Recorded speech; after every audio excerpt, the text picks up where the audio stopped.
Sinundan ng nakaratay sa ospital ang binatang ito para makahinga. Nilagyan na siya ng tubo sa lalamunan. Bebe? Nadidinig mo ba kami, bebe? Habol hininga siya dahil ang kanyang baga nabalot na ng maitim na plema. Ang salarin, hindi sigarilyo, kundi ang mabango at makulay na vape. 4 na ospital po yung dinalan sa akin. Ayaw kong tanggapin. Patay na yung bata na yan. Dalin nyo na lang sa puninarya. 14 anyos lang daw si Vince nang una siyang nahumaling sa pag-vape. Palihim lang at bawal magbenta nun sa mga bata. Kada break ng subject sa school, magbe-vape kami sa CR. Madali siyang dalin. Tapos pwede mong i-adjust yung nicotine. Pagka may vape ka nun, ikaw ang pinaka-cool. Pero ang mga magulang ni Vince tutol sa kanyang bisyo. Galit na galit po sila. Hindi naman po nila ako mapigil dahil laging nasa labas po ako nagbe-vape kasama yung mga tropa ko. Hanggang tila hindi na niya ito matigilan. Lalo pag nakaharap sa inuman, sunod-sunod mong ginagamit, alam pahinga. Ang tawag namin doon is chini-chain vape mo na. Lahat ng baon ko is napupunta lang sa bisyo. Maghapon, di ako kakain. Gabi, bibili ako ng juice. Makalipas ang ilang taong paghihit-hit ng vape, si Vince may napansin. Ang bilis ko pong mapagod. Talagang hingal aso. Ang paliwanag sa akin no ng doctors is hook na hook ka na sa nicotine. Hanggang nitong 2021, na-aksidente siya habang sakay ng motor. Nasa ICU ako, hindi po ako makahingat. Nung in-x-ray, kulay itim ang aking lungs. Yun daw ay mga nicotine. Napagdesisyonan po nila na lagyan ako ng tubo sa leeg para higupin yung mga plema sa lungs ko. Pag nag-change oil ka ng sasakyan, kung gaano kaitim yung lumalabas na langis, ganong kaitim yung nakuha sa lungs ko nung sinaksyon. Kadiri. Matapos ang halos 3 buwang pakikipaglaban sa ospital, tila himala raw ng si Vince tuluyang nakahinga ng maluwag. Ayan, dinaanan ng tubo. Piyak na ganyang kalaki. Bagong buhay na po ako. Pinagsisihan ko din lahat.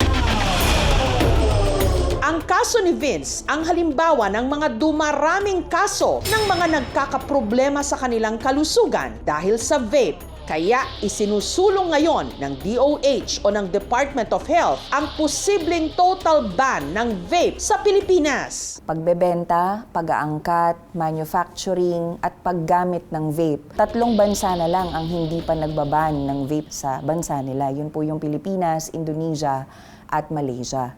Bagamat itinuturing ng ilan na mas ligtas ang vape kesa sigarilyo, may mga pag-aaral na nagsasabing maaari itong magdulot ng pinsala sa baga, sakit sa puso at matinding nicotine addiction.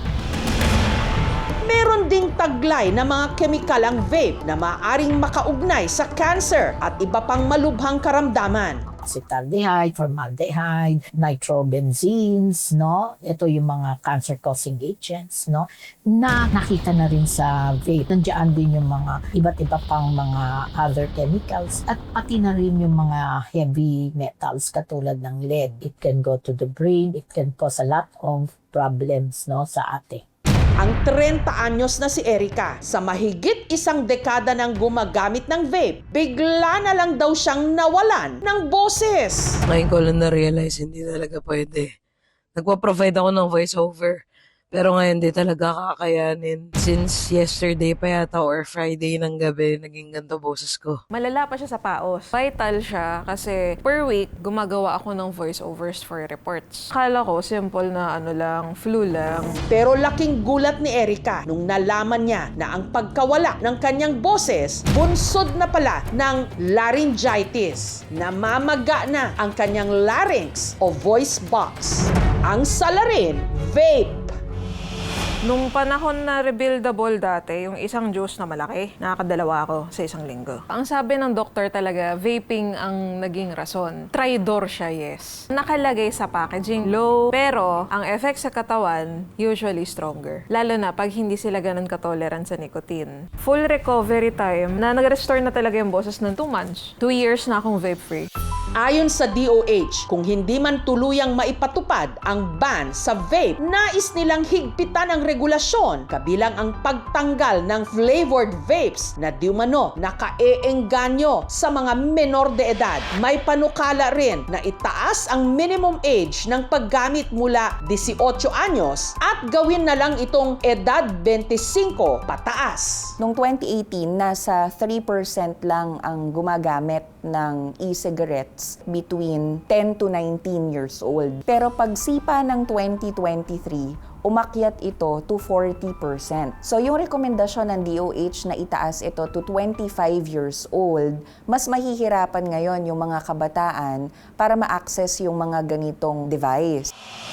Ang Tagalipas City sa Batangas na si Ashley, 18 anyos lang din daw nung nagsimulang mag-vape. Nung una po, nakikihits lang po ako sa mga friends ko po. Hanggang sa nasanay po, bumili po ko ng sarili ko pong device. Pag may problem po, parang ang relaxing po. Pag may hinihipa ko po, ma'am.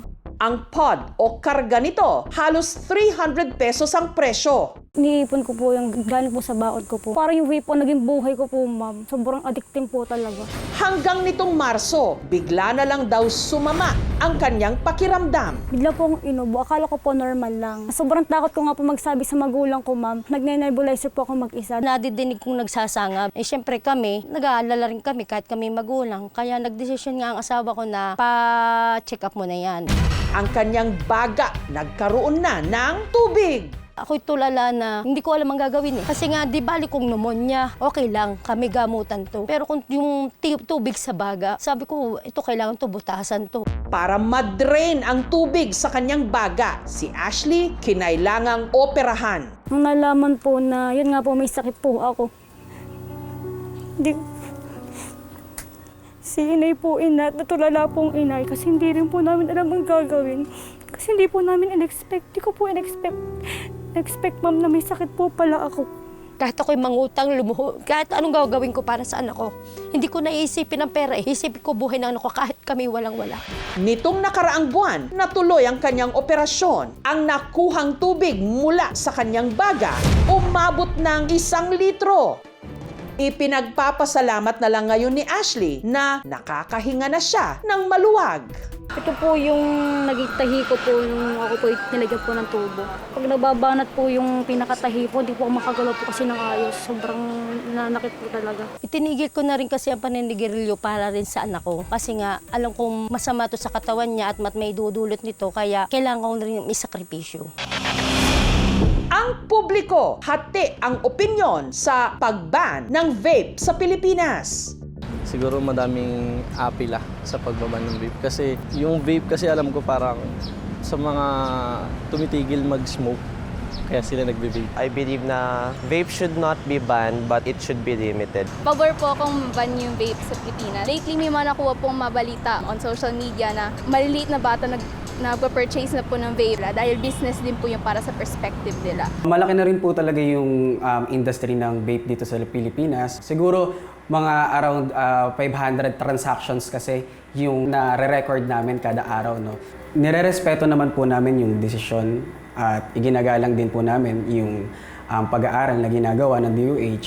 Pero iniisip po kasi namin dito tsaka ng iba pang mga vape owners dito sa Pilipinas na mas lumaki o mas dumami yung mga tumatangkilik na mga illicit vape products. That's why hindi kami pabor at sana mapag-isipan itong maigi ng DOH. Pagka binan mo ang vape, tapos hinayaan mo lang yung sigarilyo nandyan, yung mga bata, lilipat lang sa yosi eh. Kung ang pag-uusapan natin talaga yung kalusugan ng mga tao, ng kabataan, iban mo pareho. For the longest time, nilalaban naman talaga ng DOH na pahirapan kumbaga yung access ng mga Pilipino sa tobacco. Hindi realistic na ito ay iban because we are a tobacco growing country. Kung hindi po mababan ang tobacco, itaas natin ang buwis. At sa ngayon, yun po ang nasa batas. Yung kahit anong vape, wala nang age limit, total ban na yan para malubay na talaga. Kung maaari po sila na po ang unang tumigil po kasi hindi po talaga maganda sa health, ma'am. Promise po. Talagang sobrang hirap. Noong 2024, kinumpirma ng DOH ang kauna-unahang kaso ng pagkamatay na may kaugnayan sa vape dito sa ating bansa.